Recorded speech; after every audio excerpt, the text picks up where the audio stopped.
Bismillahirrahmanirrahim. Siswa sekalian, saya akan menjelaskan bagaimana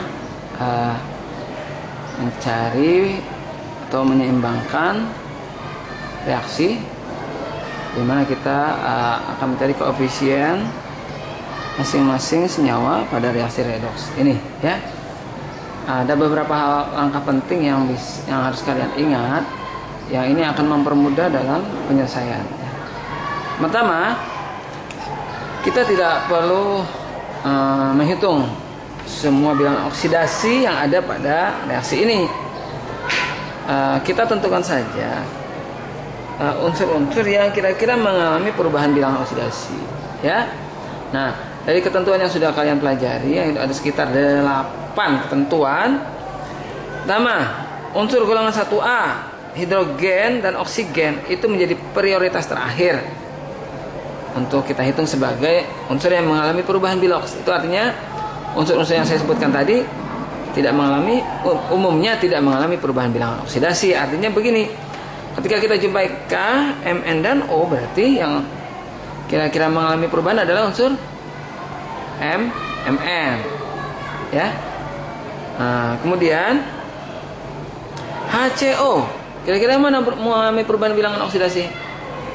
Tentu C. Tadi H umumnya +1, ya. Oksigen umumnya -2, sehingga yang kita pilih adalah C.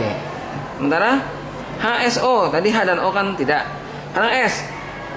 Bagaimana dengan S? Nah, kalian lihat S di kiri terdapat dalam senyawa SO atau ion SO4 2- atau sebagai SO4, sementara di kanan juga sebagai SO4. Nah, ini menunjukkan dia tidak mengalami perubahan bilangan oksidasi, kecuali di kanan itu SO3 atau SO2 atau S, ya.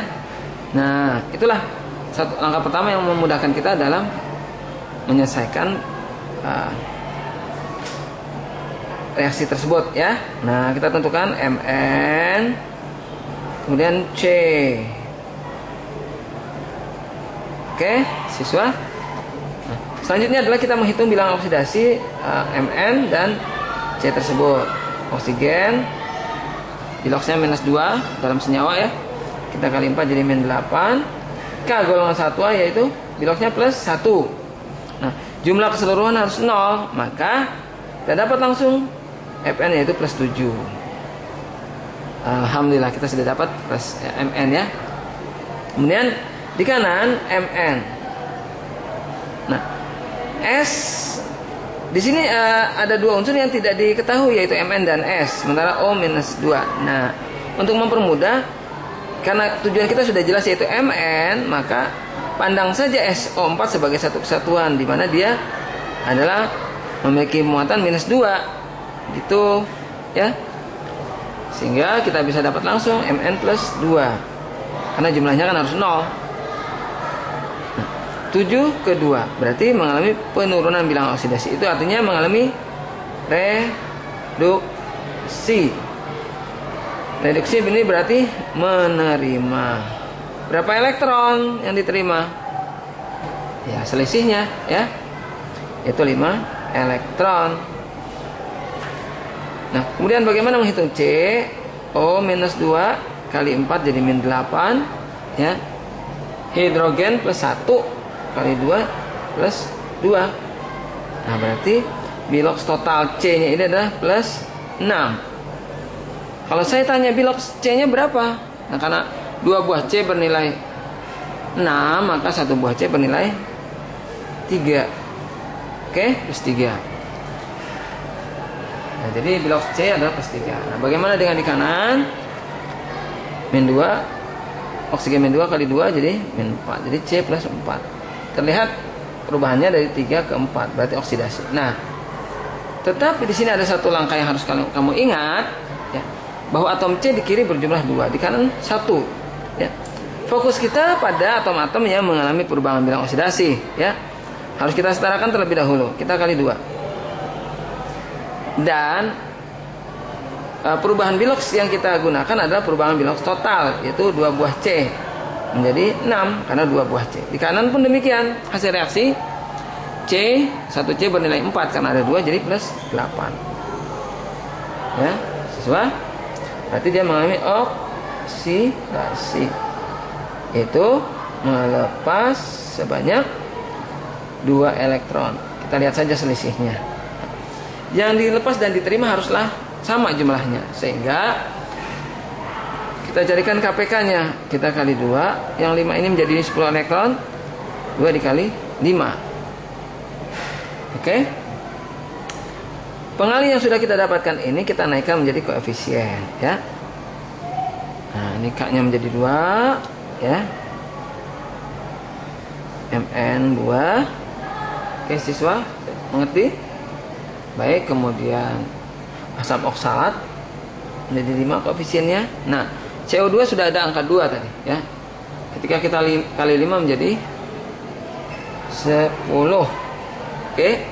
Ini adalah angka-angka yang sangat membantu yang sudah kita dapatkan. Kita tinggal mencari sisa, ya, dari senyawa yang belum diketahui bilangan oksidasinya. Nah, untuk mempermudah lagi, kamu ingat bahwa oksigen itu kita hitung terakhir saja, ya. Artinya kita hitung dulu unsur-unsur yang lain, ya. Contoh seperti ini. K, atom K di kiri berjumlah 2, di kanan 2. Ini sudah sama, ya. Kemudian C, H dan O belakangan, ya. Kita lihat dulu C. C di kiri 10. Oh, di kanan juga sudah 10. Kemudian S. S di kanan 2 tambah 1. Berarti 3 S, ya. Supaya dapat 3 di kiri juga kita kali 3. S-nya menjadi 3. Nah, kemudian atom H 10 tambah 6, 16. Nah, di kanan baru 2. Nah, teliti lagi di sini. Oh, tidak ada atom H, hanya di sini, ya. Berarti kita bisa langsung kalikan 8. Dapat 8H2O. Nah, sebenarnya ini sudah kita yakini sudah sama, ya. Nah, atom-atom yang di kiri dan di kanan. Tapi untuk meyakinkan, oksigen kita hitung juga, ya. Terakhir di kiri oksigen 8 tambah 20, ya, dan ditambah 12. Ini 40, ya. Di kanan 8, ya, tambah 10 kali 2 20, tambah 4 tambah 8 sama dengan 40. Nah, siswa sekalian, dengan demikian kita sudah dapatkan koefisien dari persamaan reaksi redoks tersebut, ya. Oke, itulah penjelasan dari saya. Terima kasih.